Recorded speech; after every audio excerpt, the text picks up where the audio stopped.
ಹಿಮಾಲಯದಲ್ಲಿ ಶಿವ, ಪಾರ್ವತಿ ವಾಸಿಸುತ್ತಿದ್ದರು. ಒಂದು ದಿನ ಪಾರ್ವತಿ ದೇವಿ ಸ್ನಾನಕ್ಕೆ ಸಿದ್ಧರಾದರು. ತಮಗೆ ಯಾರೂ ಅಡ್ಡಿಯಾಗಬಾರದೆಂದು ಸ್ನಾನಕ್ಕೆ ಬಳಸಿದ ಚಂದನದ ಹಿಟ್ಟಿನಿಂದ ಒಬ್ಬ ಬಾಲಕನನ್ನು ರೂಪಿಸಿ ಅವನಿಗೆ ಪ್ರಾಣ ತುಂಬಿದರು. ಆ ಬಾಲಕನೇ ಗಣೇಶ.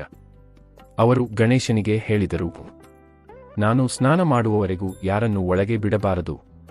ಅಷ್ಟರಲ್ಲಿ ಶಿವನು ಮನೆಗೆ ಬಂದು ಒಳಗೆ ಹೋಗಲು ಯತ್ನಿಸಿದ. ಗಣೇಶನು ತಾಯಿ ಹೇಳಿದಂತೆ ಅಡ್ಡಿಯಾದನು. ತನ್ನ ಮಗನೆಂದು ಅರಿಯದೇ ಶಿವನು ಕೋಪದಿಂದ ಗಣೇಶನ ತಲೆಯನ್ನು ಕಡಿದರು. ಇದನ್ನು ಕಂಡು ಪಾರ್ವತಿ ದುಃಖದಿಂದ ಅಶ್ರು ಸುರಿಸಿದರು. ಬ್ರಹ್ಮಾಂಡವೇ ನಡುಗಿತು. ಶಿವನು ತಪ್ಪನ್ನು ಅರಿತು ತನ್ನ ಭಟರನ್ನು ಕಳುಹಿಸಿ ತಲೆ ಹುಡುಕಲು ಹೇಳಿದನು.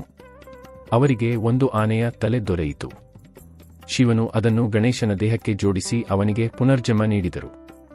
ದೇವತೆಗಳು ಆಶೀರ್ವಾದ ನೀಡಿ ಹೇಳಿದರು, ನೀನು ವಿಘ್ನವಿನಾಶಕ, ಅಡಚಣೆಗಳನ್ನು ದೂರ ಮಾಡುವವನು.